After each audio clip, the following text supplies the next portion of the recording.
आपला आजचा विषय आहे, तुम्ही सेवक आहात, धनी नाही. सर्वांनी विषय लिहून घ्या.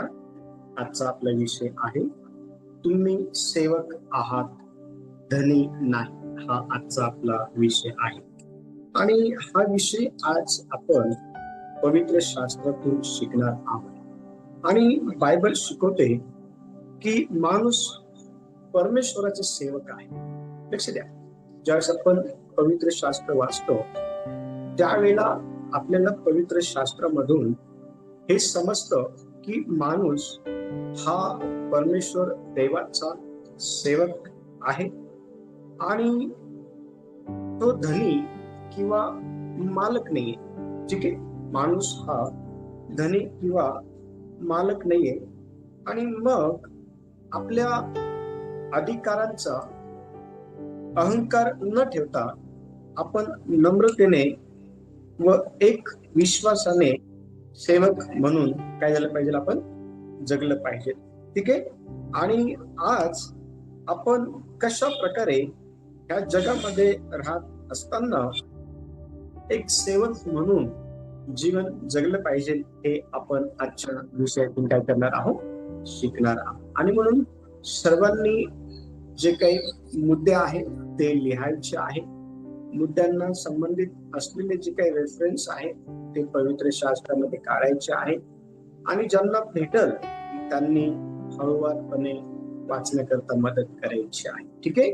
आजचा विषय आहे, तुम्ही सेवक आहात, धनी नाही किंवा मालक नाही. यातला पहिला जो मुद्दा आहे तो लिहून घ्या. आपण देवाचे सेवक आहोत, मालक नाही. पहिला मुद्दा लिहा, आपण देवाचे सेवक आहोत, मालक नाही. आणि ह्या मुद्द्यामध्ये आज आपण हे समजून घेणार आहोत की देव आपला मालक आहे. आपण फक्त देवाचे सेवक आणि व्यवस्थापक आहोत. लक्ष द्या, देव आपला काय आहे, मालक आहे. आपण देवाचे सेवक आहोत आणि देवाचे आपण काय आहोत, व्यवस्थापक आहोत. आणि मग पवित्र शास्त्र ज्यावेळेला आपण वाचतो तर रोमकराच्या पत्राच्या 6व्या अध्यायाच्या वचन 16 मध्ये आपल्याला संत पौल आपण देवाचे सेवक कसे आहोत, आपण देवाच्या सेवेमध्ये व्यवस्थापक म्हणून कसे आहोत हे स्पष्टपणे सांगताना दिसून येतो. आणि रोम करस पत्र याचा 6वा अध्याय आणि वचन 16 आपण वाचणार आहोत. कोणीतरी वाचण्यासाठी मदत करा.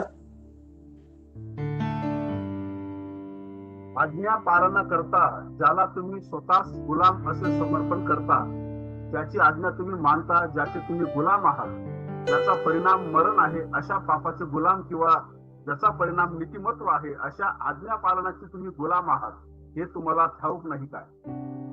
Very good.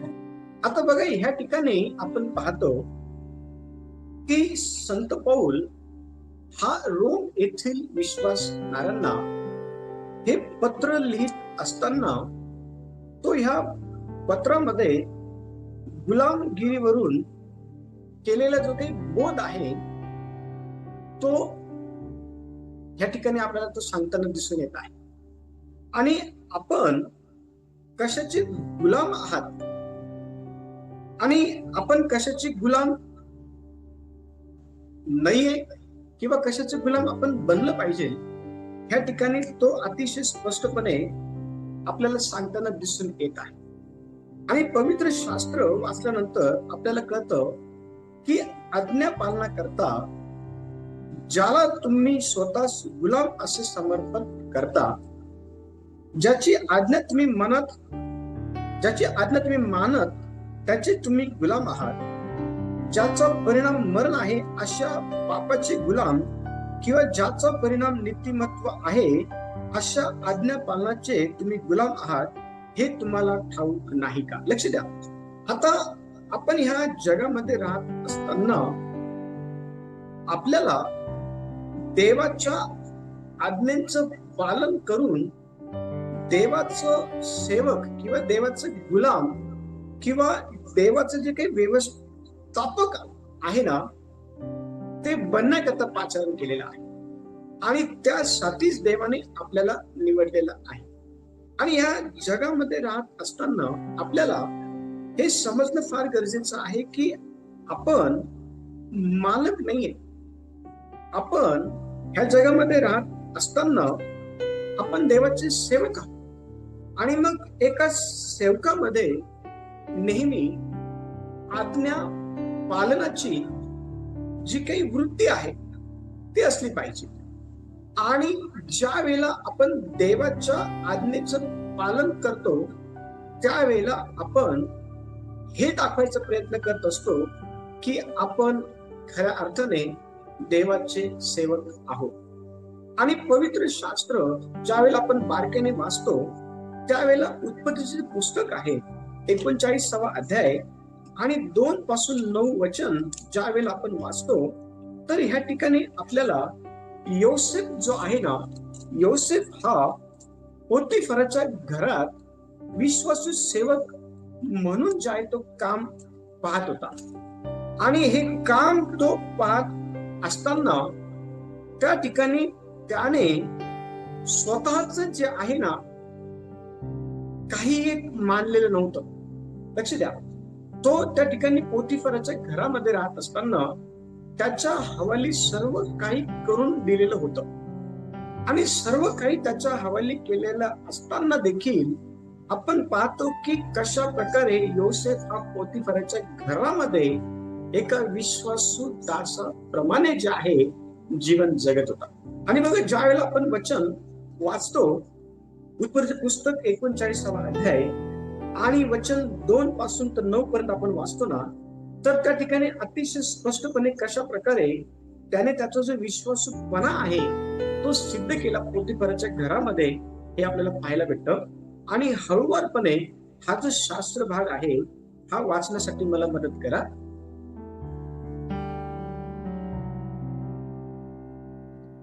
परमेश्वर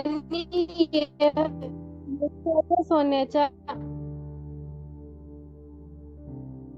साक्षी तुझा आवाज येत नाही बा. यस ब्रदर सुभाष वाचा. परमेश्वर योसेफा बरोबर असल्या कारणाने तो यशस्वी पुरुष झाला. तो आपल्या मिस्री धन्याच्या घरी असे. परमेश्वर त्याच्या बरोबर असल्या कारणाने जे काही तो हाती घेतो त्याला परमेश्वर यश देतो असे त्याच्या धन्याला दिसून आले. योसेफावर त्याची कृपा दृष्टी झाली. योसेफ त्याची सेवा करू लागला आणि त्याने त्याला आपल्या घरच्या कारभारी नेमून आपले सर्व काही त्याच्या ताब्यात दिले आणि त्याने त्याच्या स्वाधीन आपले घरदार सर्व काही केले.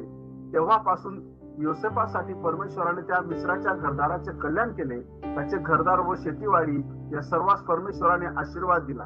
त्याने आपले सर्व काही योसेफाच्या हवाली केले होते म्हणून तो अन्न खाई त्या पलीकडे आपले काय आहे याचे त्याला भान नसे. योसेफ हा बांधेसूद व देखणा होता.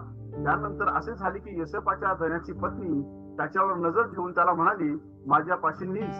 पण तो राजी झाला नाही. तो आपल्या धनाच्या पत्नीस म्हणाला, हे पहा, घरात माझ्या ताब्यात आहे काय त्याचे मला माझ्या धनाला भान सुद्धा नाही. आपले सर्व काही त्याने माझ्या हाती दिले आहे. या घरात माझ्यापेक्षा ते मोठे नाहीत आणि तुम्ही त्याची पत्नी आहात म्हणून तुमच्या खेरीज त्यांनी माझ्यापासून काही दूर ठेवले नाही. असे असता एवढी मोठी वाईट गोष्ट करून मी देवाच्या विरुद्ध पाप कसितो. Very good. आता बघा हा जो वृत्तांत आपण वाचलेला आहे तर ह्या वृत्तांतामधून आपल्याला हे समजण्याकरता मदत होती की योसेफ हा नेहमी स्वतःला जे आहे ना सेवक समजत होता. तो स्वतःला मालक समजत नव्हता. तो स्वतःला धनी समजत नव्हता. त्याच्या धन्याने ज्याला आपण उत्पत्तीच्या पुस्तकाच्या 39व्या अध्यायामध्ये पोतिफर या नावाने ओळखतो. त्याने सर्व काही त्याच्या हवाली करून दिलं होतं, सर्व काही. परंतु सर्व काही त्याच्या हवाली केल्या असल्यानंतर देखील त्याने त्या ठिकाणी स्वतःला मालक न समजता त्याने त्याच्या घरामध्ये राहून विश्वास योग्यतेने सेवा चाकरी सेवक म्हणून केलेली आपल्याला पाहायला भेटते. आणि ज्यावेळेस तो सेवा करत होता त्यावेळेला त्याच्या मनामध्ये कुठल्याही प्रकारे ह्या विचाराने घर जे आहे ते केलं नाही की मी याचा मालक आहे म्हणून. लक्ष द्या, ह्या जगामध्ये राहत असताना जर देवाने आपल्याला निवडलेलं आहे तर देवाने आपल्याला का निवडलं हे आपल्याला समजून घेणं फार गरजेचं आहे. आणि जर ते आपल्याला समजलं तर त्याप्रमाणे आपल्याला चालता येईल. आणि देवाने आपल्याला पहिली गोष्ट का निवडलेलं आहे तर आपल्याला देवाने सेवा करण्यासाठी सेवक म्हणून निवडलेला आहे. आपण मालक नाहीये.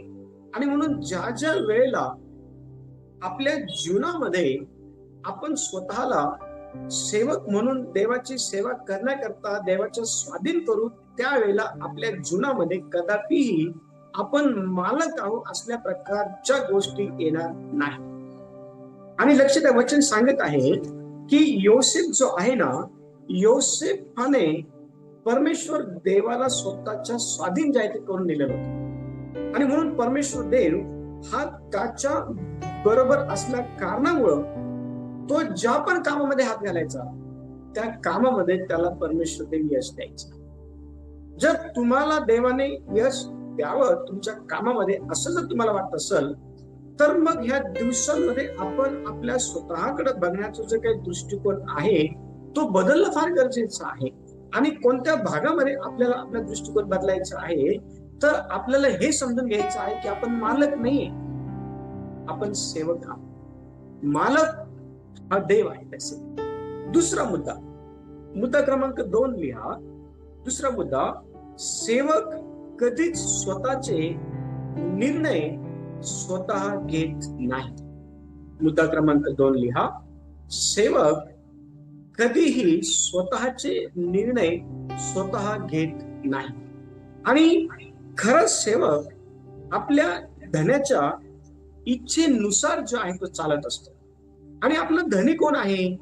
आपला धनी हा स्वर्गामध्ये राहतो. लक्ष द्या, ज्या वेळेला आपण उत्पत्तीचं पुस्तक 6वा अध्याय आपण काढतो ना तर त्या ठिकाणी प्रभू येशू ख्रिस्त हा अतिशय स्पष्टपणे काही गोष्टी सांगताना आपल्याला दिसतो. कोणीतरी वचन 9 वाचा. वचन 9.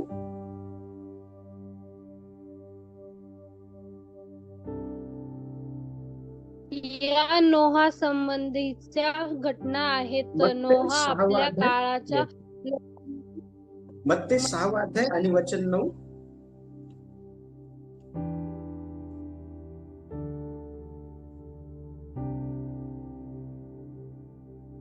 म्हणून तुम्ही प्रार्थना करा तेव्हा तुम्ही अशा प्रकारे प्रार्थना, स्वर्गातील पित्या तुझे नाव पवित्र मानले जाओ. Yes, very good. आता लक्ष द्या, ह्या ठिकाणी आपण पाहतो की प्रभू येशू हा त्याच्या शिष्यांना प्रार्थना कशी करायची हे सांगत होता. आणि हे सांगत असताना त्याने सर्वात अगोदर त्या शिष्यांना याची आठवण करून दिली की तुमचा जो धनी आहे, तुमचा जो मालक आहे किंवा तुमचा जो देव आहे किंवा तुमचा जो पिता आहे तो स्वर्गामध्ये राहतो. लक्ष द्या. आणि हे आपल्याला समजणं फार गरजेचं आहे. जर हे आपल्याला समजलं तर आपण आपल्या स्वतःचे निर्णय स्वतः कधी घेणार नाही. तर आपण एक खरं सेवक या नात्याने आपल्या देवाची किंवा आपल्या धन्याची किंवा आपल्या मालकाची इच्छा काय आहे हे समजून घेऊ आणि त्याप्रमाणे आपण चालू, हे आपल्याला कळेल त्यावेळेला. मग बघा, दुसरा जो मुद्दा आहे ना तो हा आहे की सेवक कधी स्वतःचे निर्णय स्वतः घेत नाही. तर मग योहानाचं पुस्तक 6वा अध्याय आणि वचन 38 बघा काय म्हणत आहे. योहानाचं पुस्तक 6वा अध्याय आणि वचन 38.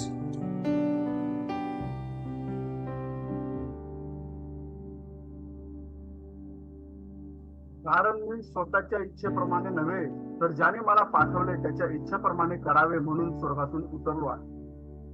Very good. बघा, ह्या ठिकाणी प्रभू येशू ख्रिस्त हा त्या ठिकाणी लोकांना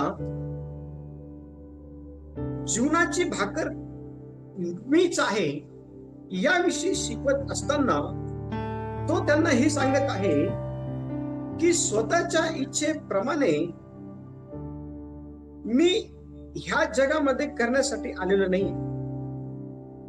प्रभू येशू ख्रिस्त ह्या 38व्या वचनामध्ये म्हणत आहे, कारण मी स्वतःच्या इच्छेप्रमाणे करण्याकरता ह्या जगामध्ये आलेलो नाहीये, तर ज्याने मला पाठवलेलं आहे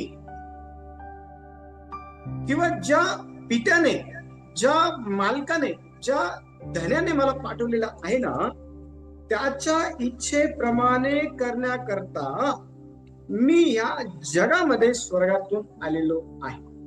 लक्ष द्या, प्रभू येशू ख्रिस्ताला ह्या ठिकाणी ह्या वचनातून हे अतिशय स्पष्टपणे समजलेलं होतं की पृथ्वीवरती राहत असताना त्याला त्याच्या स्वतःच्या निर्णयानुसार चालायचं नाहीये किंवा त्याला त्याच्या स्वतःच्या इच्छेनुसार सेवा करायची नाहीये, तर त्याला स्वर्गातील पित्याच्या इच्छेप्रमाणे ह्या पृथ्वीवरती राहून जे आहे ते सेवा करायची आहे.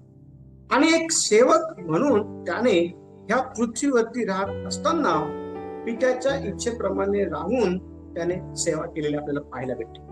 आणि बघा, त्याची जी सेवा आहे ना, ती फिलिप्पीकरांचं पत्र 2 अध्याय आणि 5 ते 7 हे वचन जेव्हा आपण वाचतो ना, तर फिलिप्पीकरांच्या पत्राच्या 2 अध्यायाच्या 5 ते 7 वचनामध्ये संत पौल फिलिप्पी येथील मंडळीला प्रभू येशू ख्रिस्ताच्या नम्रतेचं आणि प्रभू येशू ख्रिस्ताच्या त्यागाचं आणि प्रभू येशू ख्रिस्ताच्या खऱ्या अर्थाने सेवेचं जे काही महत्व आहे ना, ते तो पटवून देत आहे.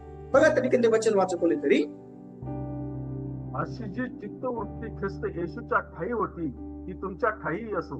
तो देवाच्या स्वरूपाचा असूनही देवाच्या बरोबरीचे असणे हा लाभ आहे असे त्याने मानले नाही, तर त्याने स्वतःला रिक्त केले, म्हणजे मनुष्याच्या प्रतिरूपाचे होऊन दासाचे स्वरूप धारण केले.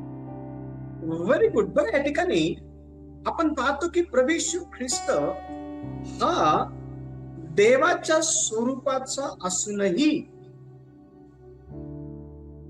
त्याने देवाच्या बरोबरीचा असणं हा जो काही लाभ आहे ना, तो त्याने त्या ठिकाणी मानला नाही. मग त्याने काय केलं, तर वचनामध्ये सांगितलेलं आहे की त्याने स्वतःला रिक्त केलं, त्याने स्वतःला रिकामं केलं.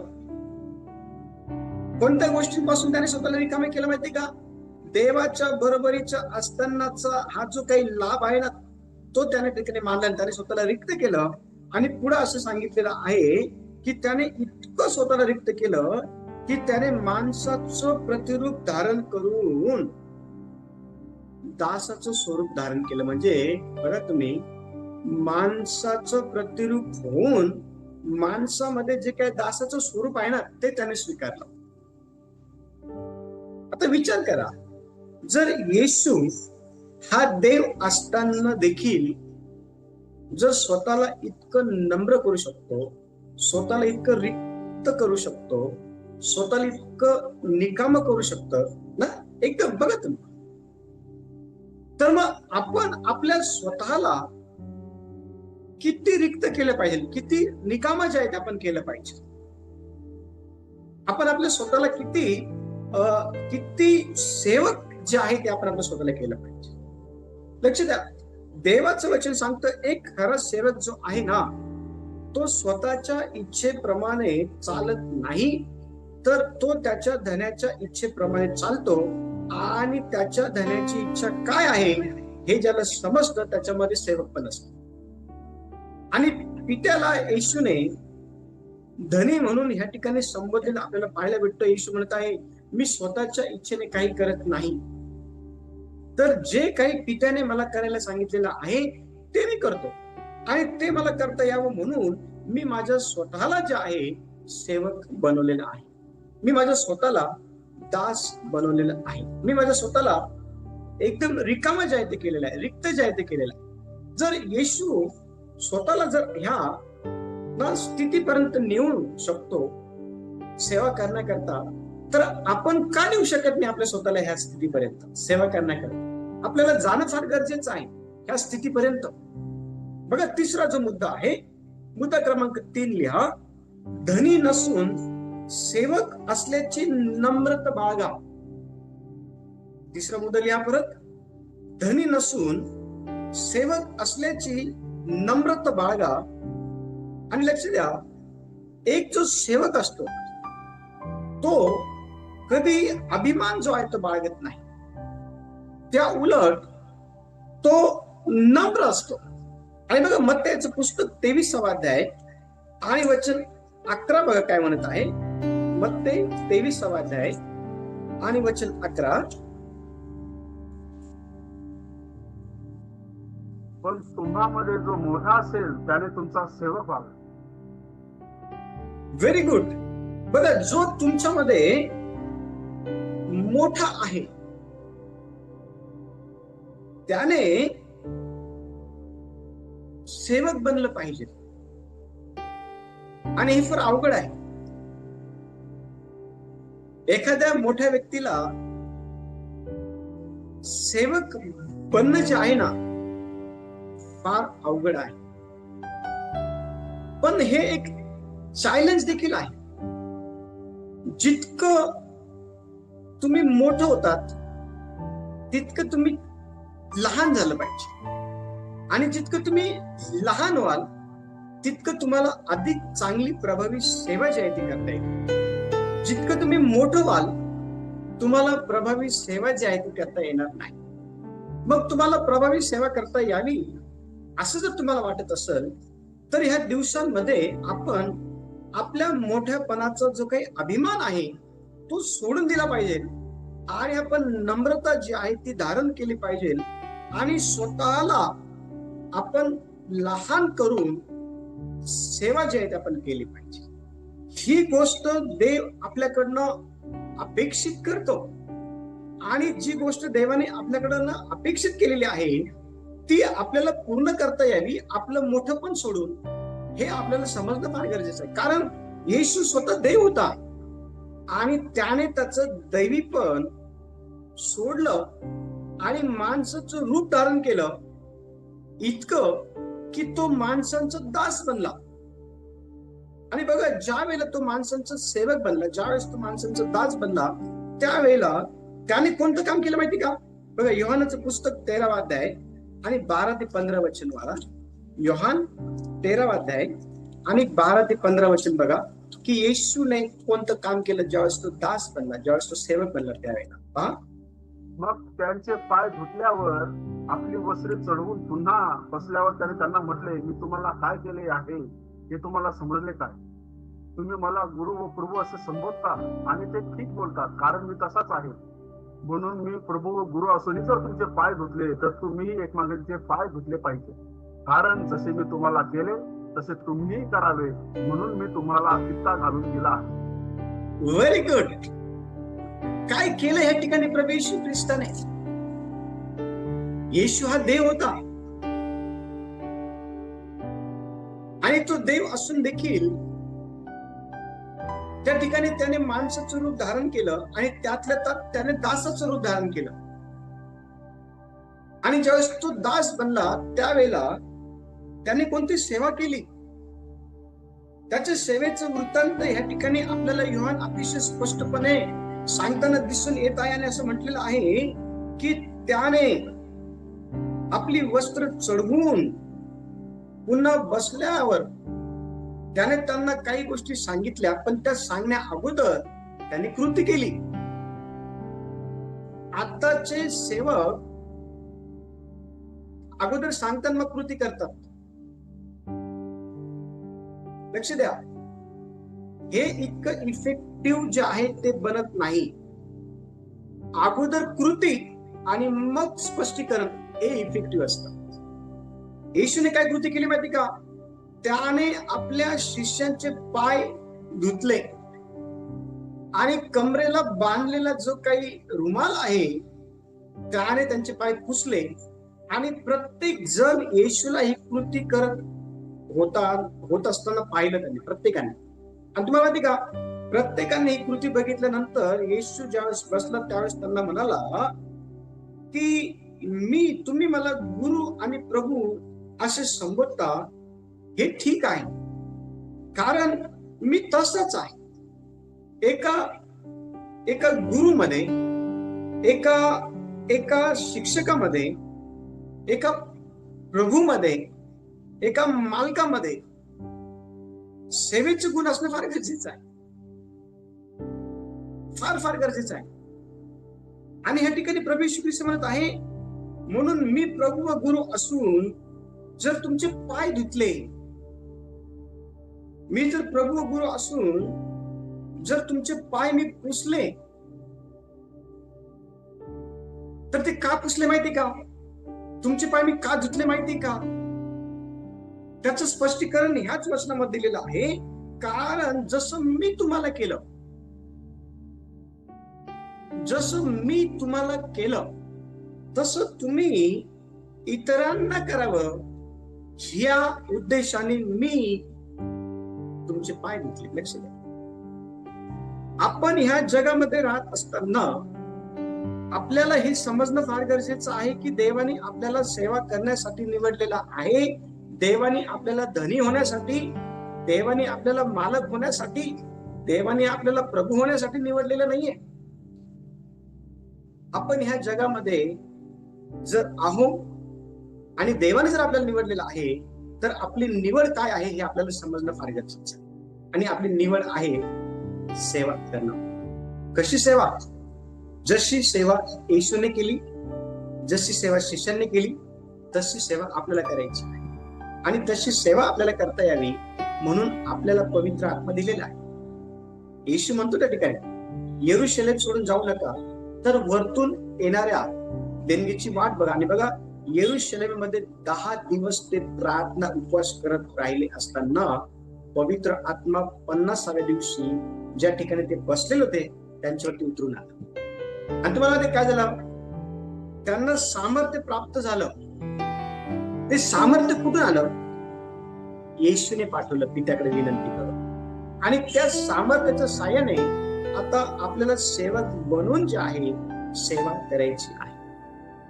आणि आपल्याला सेवा करता यावी येशू सारखी, आपल्याला सेवा करता यावी शिष्यांसारखी, यासाठी आपण जे आहे ना स्वतःला सज्ज जे आहे ते केलं पाहिजे. चौथा मुद्दा लिहा, मुद्दा क्रमांक 4. सेवक विश्वासू असणे आवश्यक आहे. फार कठीण आहे. सेवक विश्वासू असणे आवश्यक आहे. देव आपल्या सेवकाकडून निष्ठा आणि जबाबदारीची अपेक्षा करतो. आणि आज या दोन्ही भागांमध्ये जी काही अपेक्षा देव करत आहे ती पूर्ण जी आहे ती झालेली आपल्याला पाहायला भेटत नाही. ती अपूर्णच बाकी आहे. का? कारण कुठेतरी ज्याला विश्वासू सेवक म्हणून निवडलं आणि त्याच्याकडनं निष्ठा आणि जबाबदारीची अपेक्षा केली, ती त्याने पूर्ण केली नाही. पण मुद्दा क्रमांक 4 आज आपण पाहत असताना सेवक विश्वासू असणं आवश्यक आहे. त्याच्यामध्ये मत्तयाचं पुस्तक 24वा अध्याय आपण काढू आणि 45 ते 47 वचन आपण वाचणार आहोत. आणि यातून सेवक विश्वासू कसा असला पाहिजे हे आपण समजून घेणार आहोत. कोणीतरी वाचते वचन 45 पासून 47 पर्यंत. ज्या विश्वासू व बुद्धिमान दासाला धन्याचे आपल्या परिवाराला यथाकाली आनंद देण्यासाठी त्याच्यावर नेमले आहे, असा दास कोण? धनी येईल तेव्हा जो दास तसे करताना त्याचा दृष्टीस पडेल तो धन्य. मी तुम्हाला खचित सांगतो, येस वाचा. मी तुम्हाला खचित सांगतो की त्याला तो आपल्या सर्वस्वावर नेमित. Very good. बघा, आता या ठिकाणी आपण काय पाहतो की विश्वासू व बुद्धिमान दासाला एका धन्याने जे आहे ना एक जबाबदारी दिली होती. आणि ती जबाबदारी काय माहिती का? ती जबाबदारी वचन 45 मध्ये पाहायला भेटली की परिवाराकडं लक्ष द्यायची, परिवाराला आवश्यक त्या गोष्टी द्यायची. आणि धनी आता त्या ठिकाणी नाहीये. त्या ठिकाणी धन्याने विश्वासू, एकनिष्ठ, बुद्धिमान अशा सेवकाला निवडलं, त्याच्यावरती आपल्या परिवाराची जबाबदारी टाकून दिली. आणि तो जो धनी आहे ना तो दूर देशी गेलेला आहे. आणि ज्यावेळेस दूर देशी गेलेला असलेला धनी परत आपल्या घरी येतो ना, त्यावेळेला तो धनी जे काम त्याने आपल्या सेवकाला दिलेलं होतं जाणे अगोदर, ते काम ज्या वेळेस त्या सेवकाला तो करताना पाहिल ना, त्यावेळेला तो सेवक धन्य होईल, आशीर्वादित होईल. त्यावेळेला तो सेवक जो आहे ना, खऱ्या अर्थाने आशीर्वादित होईल. आणि बघा कशा प्रकारे आशीर्वाद का, वचन 47 म्हणत आहे या ठिकाणी, मी तुम्हाला खरं ते सांगतो. आणि काय सांगत की तो धनी त्याला आपल्या सर्वस्वावरती नेमल. सर्व काही धनी जो आहे ना, त्या विश्वासू आणि बुद्धिमान आणि एकनिष्ठ जबाबदारी पार पाडणाऱ्या सेवकाच्या हातामध्ये देऊन टाकल. एक सेवक कसा असला पाहिजे, देव आज कोणत्या प्रकारचे सेवक सेवेमध्ये त्याच्या अपेक्षित करत आहे, तर त्या सेवकांमध्ये विश्वासूपणाची जी काही क्वालिटी आहे ती असली पाहिजे. त्या सेवकामध्ये एक निष्ठपणा असला पाहिजे त्याच्या धन्यासंदर्भाचा. त्या सेवकामध्ये जबाबदारी पार पाडण्याचा जो काही स्वभाव आहे तो त्याच्यामध्ये असला पाहिजे. जी काही कॅपेबिलिटी आहे त्याच्यामध्ये असली पाहिजे. लक्ष द्या. आणि ह्या ठिकाणी आपण तसं सेवक बघत आहोत. आणि असं सेवक आपल्याला दानिएलचं जे पुस्तक आहे ना 6व्या अध्यायामध्ये, ज्यावेळेला आपण दानिएलचं पुस्तक 6वा अध्याय आणि 4 ते 5 वचन आपण वाचतो ना, तर त्या ठिकाणी आपल्याला पाहायला भेटतं की दानिएल हा बाबेल देशामध्ये राहत असताना परमेश्वराचं जे काही वचन आहे ना त्याचं त्याने पालन केलं. त्याने परमेश्वर देवाच्या वचनाची तोडमोड केली नाही. त्याने परमेश्वर देवाचं जे काही वचन आहे ना त्याचं तंतोतंत पालन केलं. आणि त्याचं तंतोतंत पालन केलेलं असल्या कारणामुळं त्या ठिकाणी दानिएलला परमेश्वर देवाने जे आहे ते उंच केलं. बघा कशा प्रकारे परमेश्वर देवाने त्याला उंच केलं. आपण तो भाग वाचणार आहोत. कोणीतरी मला दानिएलचं पुस्तक 6वा अध्याय आणि 4 ते 5 वचन वाचण्यासाठी मदत करा. असे असता राज्य साक्षी तुझा आवाज येत नाही बाळा, तुझं ना नेटवर्क फार वीक आहे. येस. असे असता इतर मुख्य प्रशासक आणि अधिकारी, प्रांत अधिकारी दानियालात चूक शोधण्याचा प्रयत्न करत होते, पण तो विश्वासू असल्याने त्यांना त्याच्यात काहीच चूक सापडली नाही. तर तेही लोक म्हणाले, आम्हास दानियालाच्या विरुद्ध काही कारण काढता येत नाही, पण त्याच्या देवाच्या नियमासंबंधीचे निमित्त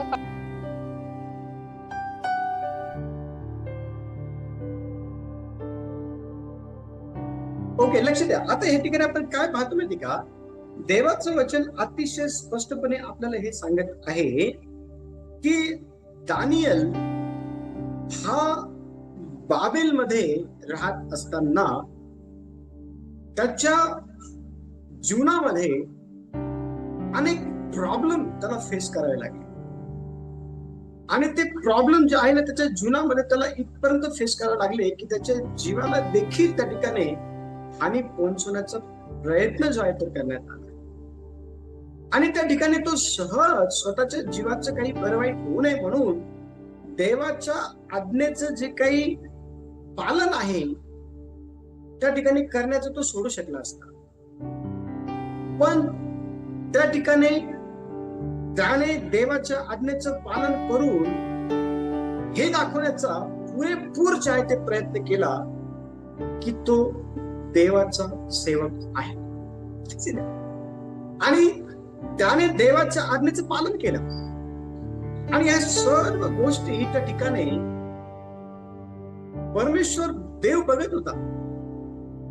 आणि परमेश्वर देवाने दानिएलाने त्याच्या आज्ञेचं पालन केलं असल्या कारणामुळे दानिएला जे आहे उंच केलं. लक्ष द्या, जर आपण देवाच्या आज्ञेचं जर पालन केलं तर देव हा विश्वासू आहे आणि तो आपल्याला उंच केल्याशिवाय राहणार नाही. जर आपल्याला उंच व्हायचं आहे, जर आपल्याला आशीर्वादित व्हायचं आहे, जर आपल्याला खऱ्या अर्थाने देवाचे आशीर्वाद जर मिळवून घ्यायचे आहे, तर आपल्याला देवाचं सेवक बनणं फार गरजेचं आहे. आणि देवाचं सेवक हा देवाच्या आज्ञेचं पालन करणारा असतो. आणि जर आपल्याला जर देवाने निवडलेलं आहे तर आपल्याला हे समजणं गरजेचं आहे की देवाने आपल्याला त्याच्या आज्ञेचं पालन करण्याकरता सेवक म्हणून निवडलेला आहे. 5वा मुद्दा क्रमांक 5 लिहा. धन संपत्तीवरती मालकी नाही, ती देवाची आहे. 5वा मुद्दा, धन संपत्तीवर मालकी नाही, ती देवाची आहे. आणि आपण पाहतो की आपल्या जवळ असलेली प्रत्येक गोष्ट ही देवाची आहे. ती आपली आहे आणि आपण त्याचा मालक आहोत. अशा प्रकारची मालकी आपण कधीही आपल्याकडं असलेल्या गोष्टींना जे आहे आपण कधी तसं समजू नये की आपण त्याचा मालक आहोत. कधीच नाही. कारण ते सर्व देवाने आपल्याला दिलेलं आहे. मग ते तुमच्याकडे जे काही आहे तुम्ही ते लिस्ट करत बसले तर फार मोठी लिस्ट होते. पण जे पण तुमच्याकडे आहे ते सर्व देवाने तुम्हाला दिलेलं आहे आणि तुम्ही त्याचं मालक नाहीये, तुम्ही त्याचं व्यवस्थापक आहात. बघा वचन काय सांगत आहे. स्तोत्र संहिता वचन 24 आणि 1 पहा.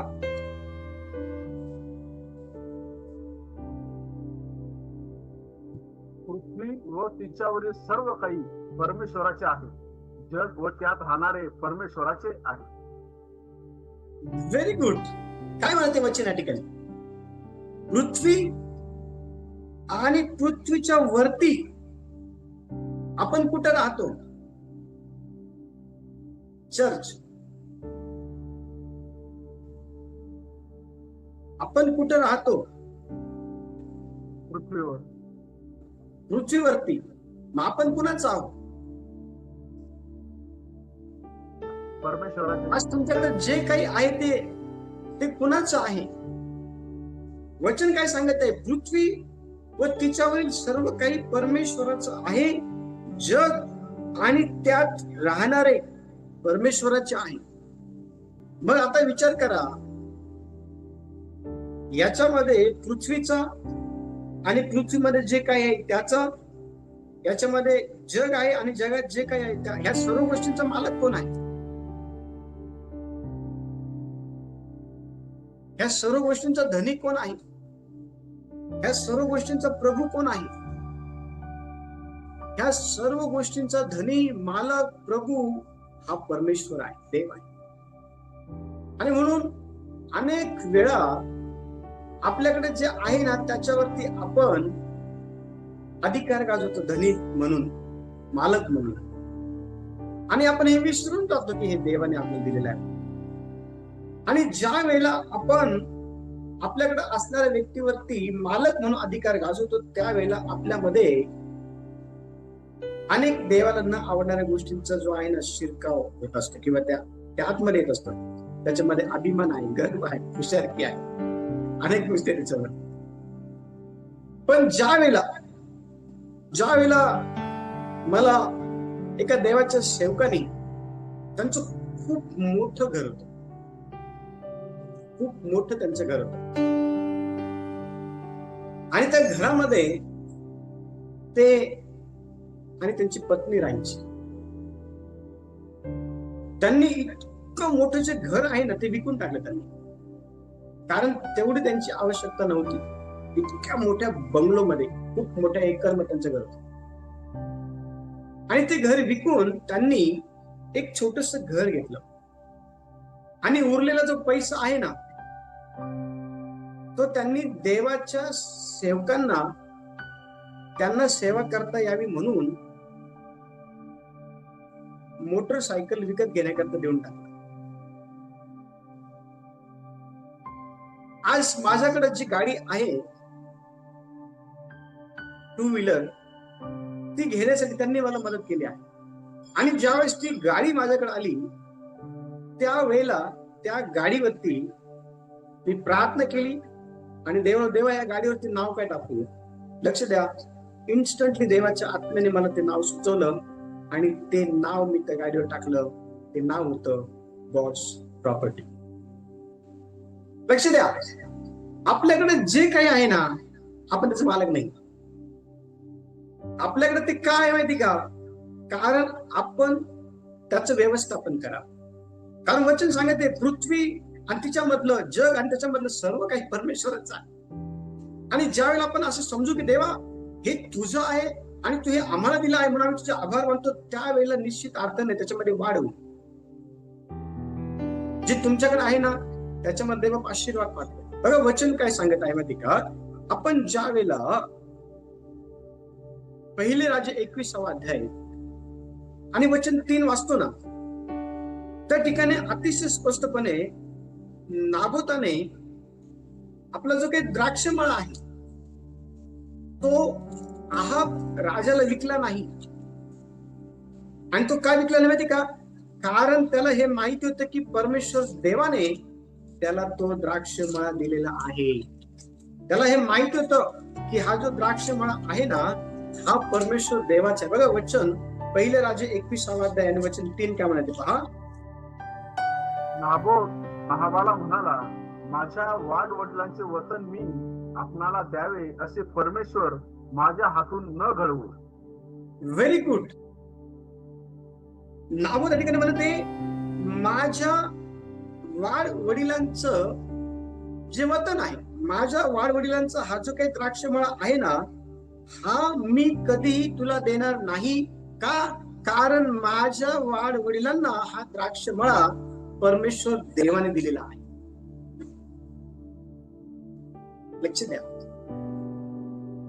ज्या गोष्टी देवाने तुम्हाला दिलेल्या आहे ना त्याच्यावरती देवाचाच अधिकार आहे. ज्या गोष्टी देवाने तुम्हाला दिलेल्या आहे ना त्या गोष्टीचा मालक, त्या गोष्टींचा धनी, त्या गोष्टींचा प्रभू देवच आहे. मग तुमच्याकडे तुम्ही आता लिस्ट करा काय काय आहे. तुमचं स्वतःचं स्वास्थ्य, खाणं पिणं, निवारा, वस्त्र तुमच्याकडे असेल, तुमचे लेकरं, तुमची पत्नी, तुमचा पती, तुमच्याकडे असेल गाडी घोडे, पैसा अडका, तुम्ही लिहित बसा, लिस्ट करा काय काय आहे तुमच्याकडे. आणि हे दिलं कोणी तुम्हाला? लक्ष द्या, मातीमध्ये हात घालून मातीला माणसाचं स्वरूप देणारा परमेश्वर आहे ना त्याचं सर्व काही. आपल्याला आपल्या आईच्या गर्भामध्ये पिंड स्वरूपामध्ये घडवणारा जो परमेश्वर आहे ना त्याचं सर्व काही. आणि ही गोष्ट योबाला पण कळाली. यो म्हटला मी माझ्या मातेच्या उदरातून नग्न आलेलो आहे आणि परत जाईल. मी काही आणलं नाही आणि मी काही नेणार नाही. धन्य त्या परमेश्वराचं नाव. ज्याने दिलं त्याने नेलं. लेकरं कोण दिले? परमेश्वराने. उंट परमेश्वराने दिले, मेंढर परमेश्वराने दिले, गाढवं परमेश्वराने दिलं, घरदार परमेश्वराने, शेतीवाडी परमेश्वराने, नौकर चाकर परमेश्वराने, चांगलं आयुष्य परमेश्वर. काय आहे काय? तर म्हटलं काहीच नाही. सर्व काही परमेश्वराचं आहे. आणि त्याला हे माहित होतं की परमेश्वर हाच एकमेव माझ्याकडे असलेल्या प्रत्येक गोष्टींचा धनी आहे. त्याच्या बायकोला ही गोष्ट नव्हती माहिती. तिची बायको म्हणाली, अरे बाबा किती दिवस सत्व धरून ठेवतो. देवाला बरं वाईट होतं. तो म्हटला तू धर्महीन स्त्रियांसारखी बोलते. देवाकडनं फक्त सुखच घ्यावं, दुःखाचं काय. चर्च, आपल्या जीवनामध्ये आपण कधीही अशा प्रकारची जी काही गलतफहमी आहे ती पाळू नये. ही सर्व काही माझं आहे.